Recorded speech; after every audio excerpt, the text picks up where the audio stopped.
10 Unusual Small Town Mysteries. There is just something about small towns in America. Every one of them is a little bit different. Some small towns are beautiful, and some are historically significant. Still, others are remarkable for being famous residents. Our list today, however, is not about any of those things. It is about small towns with creepy myths. All across the United States, myths about heinous crimes, mysterious monsters, and spooky locations persist. Some of these myths have become widely known, while others are only famous locally. Spooky locations persist. Some of these myths have become widely known, while others are only famous locally. Still, the on this list is certainly not for the faint of heart.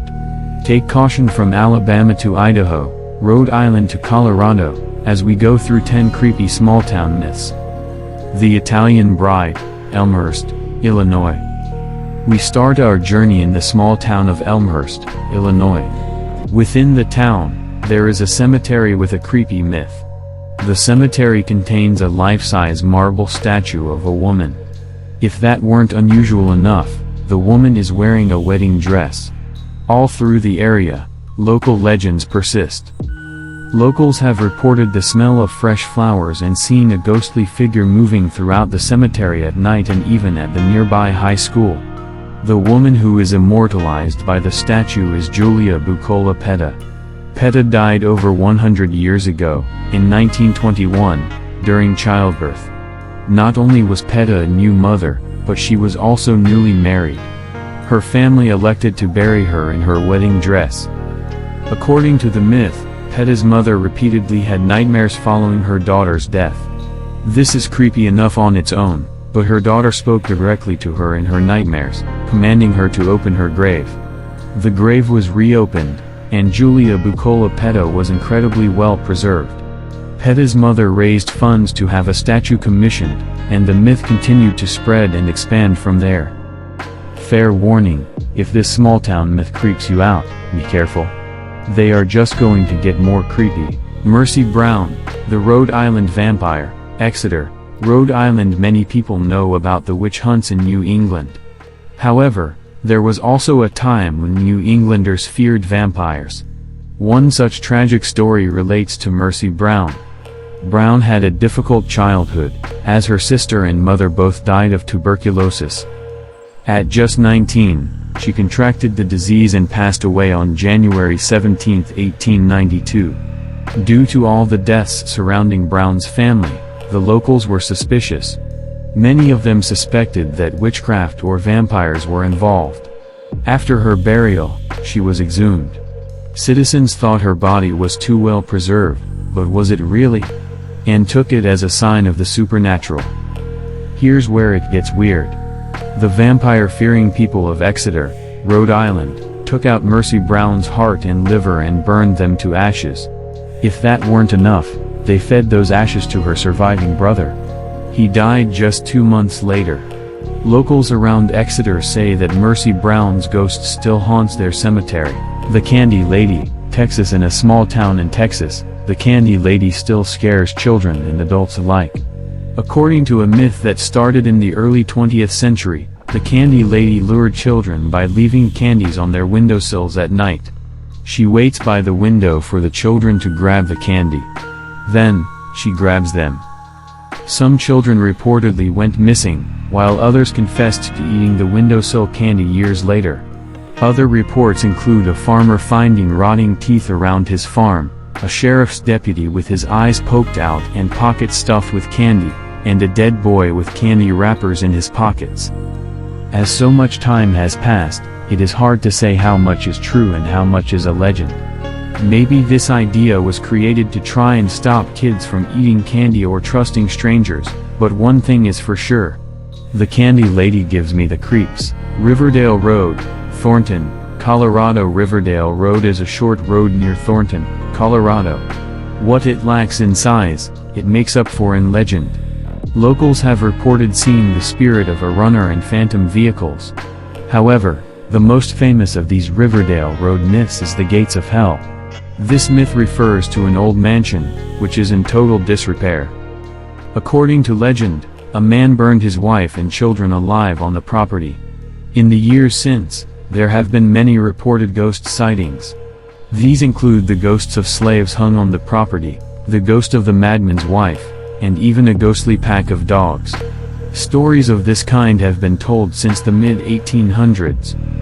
Whether true or not, it is probably best to stay away from Riverdale Road, unless you are a ghost hunter, especially at night. The Mothman of West Virginia, Point Pleasant, West Virginia. The next small-town myth on our list is somewhat more recent than most.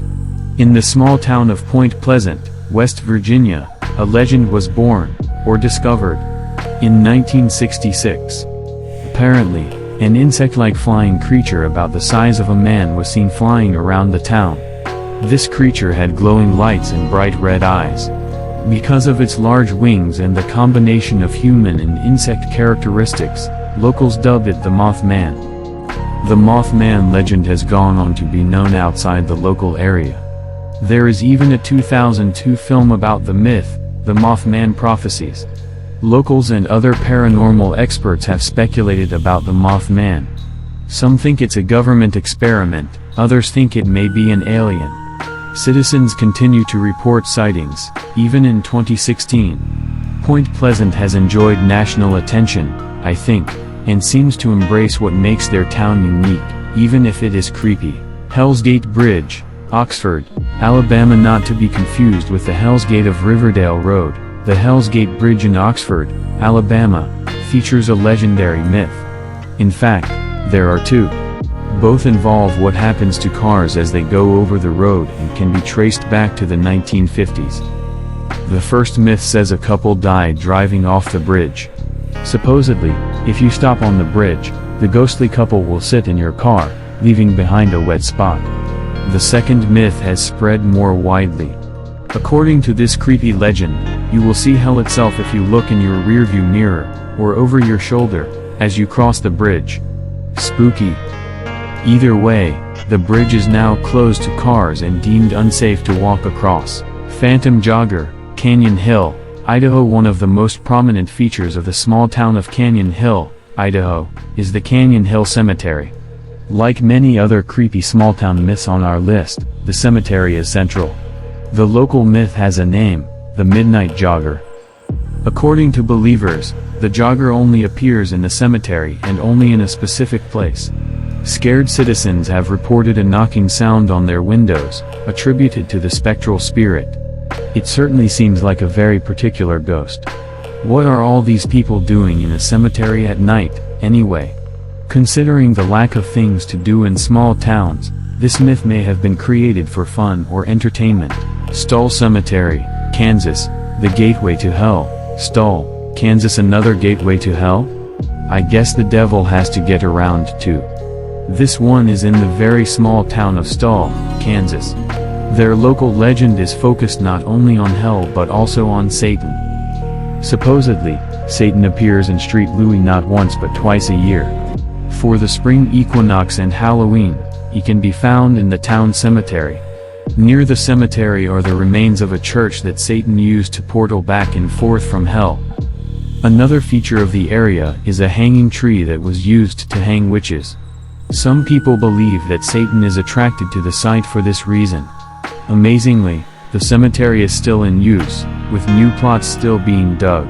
The Arkansas Dog Boy, Quitman, Arkansas. Our next legend is another mythical creature, this one from the small town of Quitman, Arkansas. As silly as it sounds, the Arkansas Dog Boy comes with a very dark backstory. Gerald Bettis was a child raised in Arkansas in the 1970s. He was a difficult child, both in and out of school. The most concerning thing was his treatment of animals, particularly dogs. Bettis tortured dogs and had a pretty disturbing worldview, even performing experiments on helpless animals. Later in life, he would take his anger out on his parents, abusing and, according to legend, even murdering them. The legend of the Arkansas Dog Boy is based on his story. According to local myth, the Dog Boy is a half man and half dog, standing 6 feet tall and weighing more than 300 pounds. The myth also indicates that he chases his victims, nipping at their heels. The Bunny Man, Fairfax, Virginia. Arkansas is not the only state with a legendary creature with a silly, even comical moniker. In the town of Clifton, Virginia, the Bunny Man makes his home. The origin of the Bunny Man is connected to a local asylum. Patients from the asylum were being transported when their vehicle crashed. One patient escaped and became the Bunny Man. This was back in the early 1900s, but the legend persists. He was given his name because, when the police were looking for him, they kept finding skinned, partially eaten rabbits. In particular, many of these rabbits were hung on Fairfax Bridge. Local legend has changed the name to the Bunny Man Bridge. This is one myth on our list that may have more truth to it than others do, making it even more creepy. In October of 1970, more than 60 years after the bus crash, several people reported seeing a man in a white suit with bunny ears and carrying a hatchet. Does this make anyone else think of the movie Donnie Darko? The town of Clifton embraces the legend now, particularly around Halloween.